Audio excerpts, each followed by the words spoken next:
নমস্কাৰ সকলোকে স্বাগতম জনাইছোঁ মোৰ দিব অন্যটা ভিডিঅ'লৈ।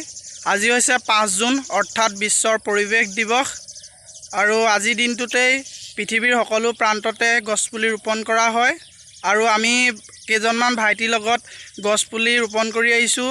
প্ৰায় 5 বছৰ ধৰি আমি গছপুলি ৰোপণ কৰি আহিছোঁ আৰু মই যেতিয়া ইউটিউব ষ্টাৰ্ট কৰিছিলোঁ আৰু তাত প্ৰথম ভিডিঅ' দিছিলোঁ তেতিয়া এটা গছপুলি ৰুয়ে সেই ভিডিঅ'টো আৰম্ভ কৰিছিলোঁ। ভিডিঅ'টো কেনেকুৱা হৈছিলে গম নাপাওঁ। আজি সেই গছপুলিটো এবছৰ হৈছে। আপোনালোকক সেই প্ৰথমে গছপুলিটো দেখুৱাই লৈছোঁ। আপোনালোকে দেখিবলৈ পাইছে এই গছপুলিটোৱে মই প্ৰথম যেতিয়া ইউটিউব ষ্টাৰ্ট কৰিছিলোঁ তেতিয়াই এই গছপুলিটো ৰোপণ কৰিছিলোঁ আৰু আজি এবছৰ হৈছে। এতিয়া কৰি দিছোঁ।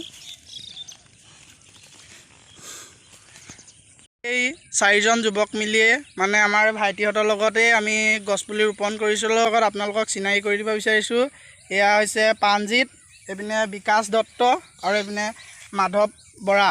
আমি আহিছোঁ আৰু আমাৰ এটাই উদ্দেশ্য যাতে প্ৰকৃতিক আমি ৰক্ষা কৰিব পাৰোঁ। যিহেতু গছ গছনি থাকিলেহে আমি জীয়াই থাকিম, সেইবাবে আমি গছপুলি ৰোপণ কৰি আহিছোঁ। দৰ্শকসকলক কিবা ক'বা নেকি? মই জনা বুজা হোৱাৰ পৰা এই দাদাহঁতৰ লগত গছপুলি ৰোপণ কৰি আহিছোঁ আৰু আপোনালোকেও যাতে গছপুলি ৰোপণ কৰে। আমাৰ লগতে জড়িত আৰু এজন ভাইটিৰ লগত আপোনালোকক চিনাকি কৰাই দিবলৈ থাকি গ'ল।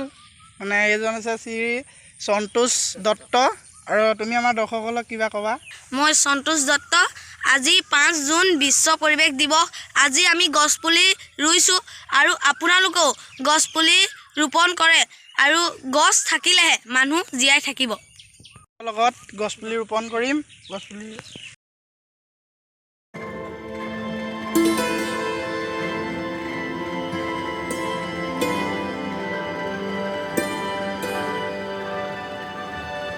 ইমানতে সামৰণি মাৰিছোঁ আৰু আপোনালোকেও যাতে আমাৰ এই ভাইটিসকলক উৎসাহ জনায়, এই উঠি অহা নৱপ্ৰজন্মক, আৰু আপোনালোকেও যাতে গছপুলি ৰোপণ কৰে তাৰ বাবে অনুৰোধ জনাইছোঁ। আৰু ভিডিঅ'টো চাই কেনে পালে জনাব।